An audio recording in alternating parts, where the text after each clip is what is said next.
Hello students, in this video we are going to discuss a new topic of physics, that is relative density. So let's start. देखिए student, आज का जो हमारा नया topic है उसका नाम है रिलेटिव डेंसिटी। तो देखिए क्या होता है स्टूडेंट रिलेटिव डेंसिटी, इसको हमें अच्छे से एक बार समझना है कि रिलेटिव डेंसिटी एक्चुअली में क्या होता है। तो देखिए स्टूडेंट, रिलेटिव डेंसिटी किसे कहते हैं, देखिए इसको नाम से ही पता चल रहा है। देखिए आपने प्रीवियस वीडियो में डेंसिटी के बारे में पढ़ा था और स्टूडेंट आपने पढ़ा था कि डेंसिटी का मतलब क्या होता था। स्टूडेंट डेंसिटी का मतलब स्टूडेंट होता था किसी भी सब्सटेंस का मास डिवाइडेड बाय उसका वॉल्यूम, यानी डेंसिटी इक्वल टू होता था हमारे पास मास अपॉन वॉल्यूम। तो स्टूडेंट देखिए रिलेटिव डेंसिटी क्या होता है। देखिए स्टूडेंट बहुत ही इजी टॉपिक है और ये डेंसिटी से ही कहीं ना कहीं मिलता जुलता कह सकते हैं ये टॉपिक फिजिक्स का है। तो स्टूडेंट देखिए क्या है ये रिलेटिव डेंसिटी। देखिए स्टूडेंट रिलेटिव डेंसिटी का मतलब होता है जब हम किसी डेंसिटी को किसी दूसरे सब्सटेंस की डेंसिटी से रिलेट कर दें। किसी भी सब्सटेंस की डेंसिटी को हम किसी दूसरे सब्सटेंस की डेंसिटी से रिलेट कर दें, उससे उसको कंपेयर कर दें। तो देखिए स्टूडेंट ये तो होगी नॉर्मल बात। अब मैं आपको समझाता हूं कि एक्चुअली में रिलेटिव डेंसिटी है क्या। एक बार आइए फिर से समझिए इसको। तो देखिए स्टूडेंट रिलेटिव डेंसिटी क्या है। देखिए स्टूडेंट रिलेटिव डेंसिटी का मतलब होता है, फॉर्मूले की फॉर्म में अगर मैं बात करूं या डेफिनेशन की फॉर्म में अगर मैं बात करूं तो हम कहेंगे the ratio of density of substance to the density of water is called relative density. यानी कि इसका मतलब क्या है स्टूडेंट, इसका मतलब यह है स्टूडेंट कि जब आप किसी भी सब्सटेंस की डेंसिटी को पानी की डेंसिटी से डिवाइड कर देते हैं, किसी भी सब्सटेंस की डेंसिटी को जब आप पानी की वाटर की डेंसिटी से डिवाइड कर देते हैं स्टूडेंट, तो जो डेंसिटी हमें मिलती है वो डेंसिटी स्टूडेंट में कहलाती है रिलेटिव डेंसिटी। और इसीलिए रिलेटिव डेंसिटी का फॉर्मूला भी स्टूडेंट यही होता है कि relative density is equal to होता है आपका density of substance upon density of water. समझ रहे हैं स्टूडेंट।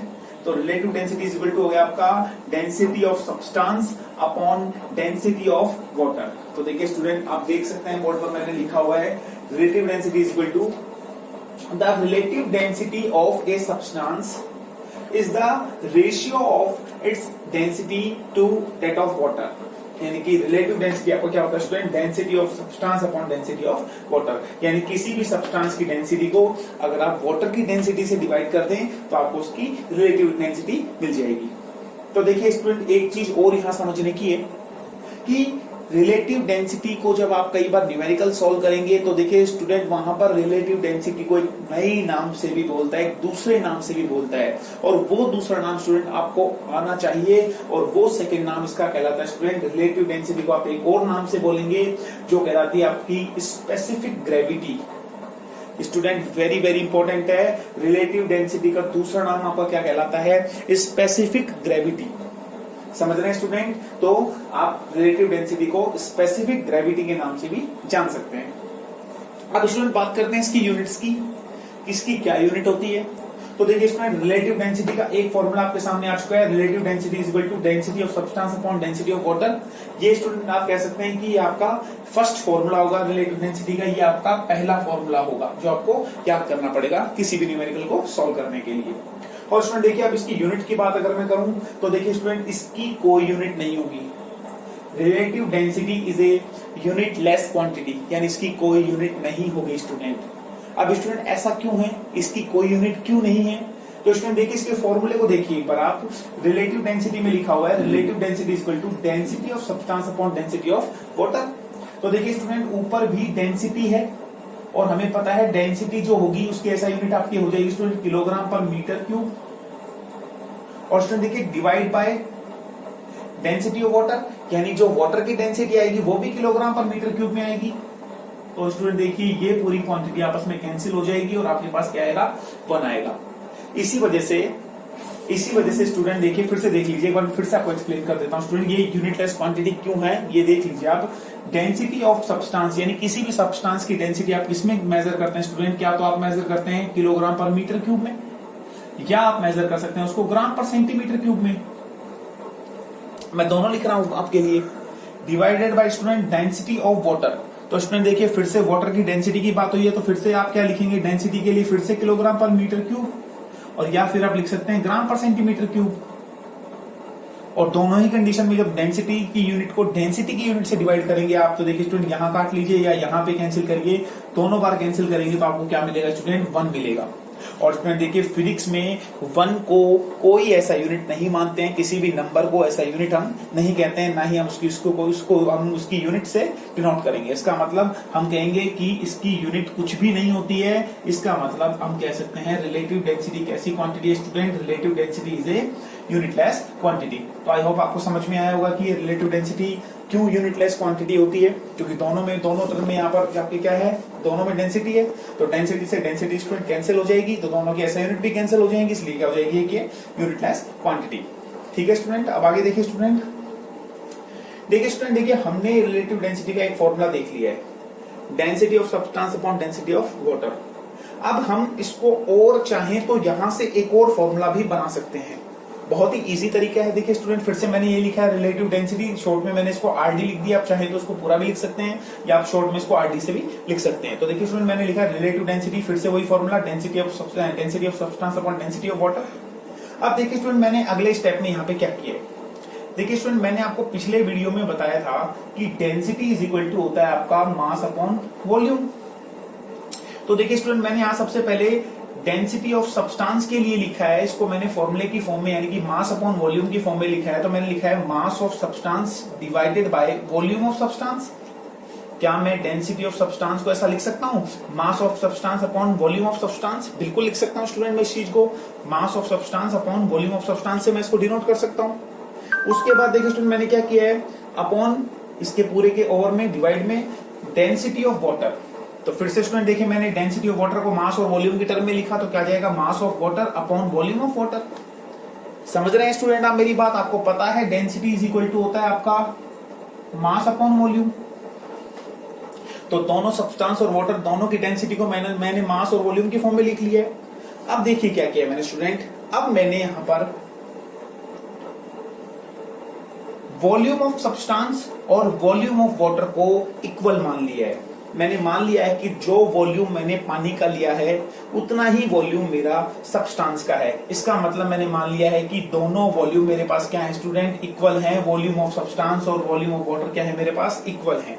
तो देखिए जब स्टूडेंट दोनों ही वॉल्यूम इक्वल हैं, तो जब आप इसको सोल्व करेंगे तो मास ऑफ सब्सटेंस, इसका मतलब हम कह सकते हैं mass of substance upon volume of substance, और mass of water upon volume of water. और क्योंकि ये दोनों टर्म बराबर हो गई हैं, तो स्टूडेंट ये आपस में कैंसिल आउट हो जाएंगी। इतनी फिजिक्स इतना मैथ आप जानते हैं कि जब दो क्वांटिटी आपस में बराबर हैं तो हम उनको इजीली काट सकते हैं, कैंसिल कर सकते हैं। तो स्टूडेंट देखिए यहां से ये दोनों क्वांटिटीज यानी वॉल्यूम यहां से कैंसिल हो जाएगा आपका, और जब देखिए स्टूडेंट वॉल्यूम कैंसिल हो जाएगा तो आप इजीली जानते हैं कि जब वॉल्यूम कैंसिल हो जाएगा तो आपके पास ओवरऑल एक फॉर्मूला निकल कर आएगा जो कि रिलेटिव डेंसिटी का मास की फॉर्म में होगा। किस में होगा स्टूडेंट, देखिए वॉल्यूम से वॉल्यूम कट जाएगा तो आपके पास एक मास की फॉर्म में भी एक रिलेटिव डेंसिटी का फॉर्मूला आएगा। मैं आपको बताऊंगा कि आप इस फॉर्मूले को कहां यूज करेंगे, किस तरीके के न्यूमेरिकल में ये यूज होगा। मैं आपको न्यूमेरिकल बकायदा पूरी अच्छे से एक्सप्लेन करूंगा। तो स्टूडेंट देखिए यहाँ पे रिलेटिव डेंसिटी का फॉर्मूला पास क्या जाएगा, mass of substance upon mass of an equal volume of water. ठीक है स्टूडेंट, देखिए मैंने यहाँ लिखा है mass of an equal volume of water, या मास ऑफ वाटर भी लिख सकते थे आप, equal volume of water. Student मैंने इक्वल वॉल्यूम ऑफ वाटर क्यों लिखा है, तो देखिए बड़ा आसान है student. Equal volume of water लिखने का मतलब ये है कि मैंने दोनों का वॉल्यूम बराबर बराबर मान लिया था। तो जब वॉल्यूम बराबर मान लिया तो स्टूडेंट याद रखिए जितना वॉल्यूम सब्सटेंस का था उतना ही वॉल्यूम वाटर का होगा, और जब जितना वॉल्यूम मैंने पानी का लिया है उतने ही वॉल्यूम का मेरे पास पानी का मास निकल कर आएगा। ठीक है स्टूडेंट, तो आप ज्यादा कंफ्यूज मत होइए, आप नॉर्मल याद रख लीजिए mass of substance upon mass of water भी कर सकते हैं, mass of substance upon mass of an equal volume of water. ठीक है स्टूडेंट, आप दोनों तरीके से कर सकते हैं, सीधा भी कर लीजिए relative density is equal to mass of substance upon mass of water, या आप पूरे अच्छे से लिखना चाहें तो ये भी लिख सकते हैं relative density is equal to mass of substance upon mass of an equal volume of water. ठीक है स्टूडेंट, कंफ्यूज बिल्कुल भी मत होइए, फिर से बोल देता हूं, आप सीधा भी बोल सकते हैं relative density is equal to mass of substance upon mass of water, सीधा बोल सकते हैं आप, यहाँ पे कंफ्यूज मत होइए, ठीक है स्टूडेंट। तो आप इतना ज्यादा इसमें एक्सप्लेन मुझे करना नहीं पड़ रहा है। ये दो फॉर्मूले आपको अच्छे से याद करने पड़ेंगे। पहला फॉर्मूला आपका हो गया density of substance upon density of water, और दूसरा फॉर्मूला आपके पास होगा mass of substance upon mass of water, या mass of an equal volume of water, ठीक है स्टूडेंट। अब देखिए स्टूडेंट, ये रिलेटिव डेंसिटी एक्चुअली में क्या है। अभी तक तो हमने इसको फिजिक्स की तरीके से पूरी तरीके से इसको पढ़ लिया है। अब एक बार जनरली हम समझते हैं कि ये रिलेटिव डेंसिटी एक्चुअली में होती क्या है।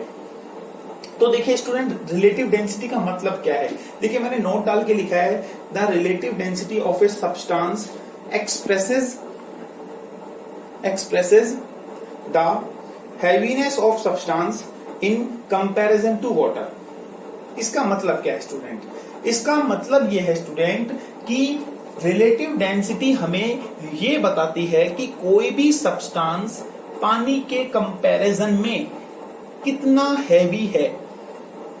समझ रहे हैं स्टूडेंट कि कोई भी सब्सटेंस, कोई भी गिवन सब्सटेंस जिसकी रिलेटिव डेंसिटी हमें दे रखी है, वो पानी के कंपैरिजन में कितना हैवी है। इसका मतलब समझिए स्टूडेंट, एक बार समझिए इसका मतलब क्या होता है। मैं आपको एक बार फिर से समझाता हूं इसको कि रिलेटिव डेंसिटी का एक्चुअली में मतलब क्या है। तो देखिए स्टूडेंट, मान लेता हूं कि मेरे पास मुझे एक सब्सटेंस दिया गया है जो कि